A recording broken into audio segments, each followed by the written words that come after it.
जागतिक पर्यावरण दिनाचे औचित्य साधून आणि देशाचे पंतप्रधान माननीय नरेंद्रजी मोदी साहेब यांच्या एक झाड आईच्या नावाने या प्रेरणादायी उपक्रमाला प्रतिसाद देत झरे येथील शासकीय गेस्ट हाऊस परिसरात भव्य वृक्षारोपण कार्यक्रम संपन्न झाला।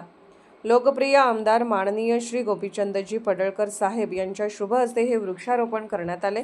पंतप्रधान नरेंद्र मोदी यांनी देशभरात पर्यावरण रक्षणासाठी आणि भावी पिढीच्या सुरक्षिततेसाठी एक झाड आईच्या नावाने लावण्याचे आवाहन केले आहे।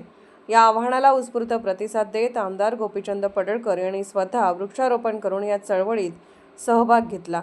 गेस्ट हाऊस परिसरात विविध प्रकारच्या पर्यावरणपूरक झाडांची लागवड यावेळी करण्यात आली। या प्रसंगी बोलताना आमदार पडळकर म्हणाले की आई आपल्याला जीवन देते आणि निसर्ग आपले जीवन जगतो, त्यामुळे आपल्या आईच्या स्मृती प्रित्यर्थ किंवा तिला आदर म्हणून प्रत्येकाने किमान एक झाड लावले पाहिजे आणि त्याचे संगोपन केले पाहिजे। ग्लोबल वॉर्मिंगच्या काळात हरित भविष्य घडवण्यासाठी वृक्षारोपण ही काळाची गरज आहे। या कार्यक्रमाला स्थानिक पदाधिकारी, कार्यकर्ते आणि ग्रामस्थ मोठ्या संख्येने उपस्थित होते। सर्वांनी मिळून परिसराचे पर्यावरण संतुलित राखण्याचा आणि लावलेल्या झाडांचे उत्तम संगोपन करण्याचा निर्धार व्यक्त केला।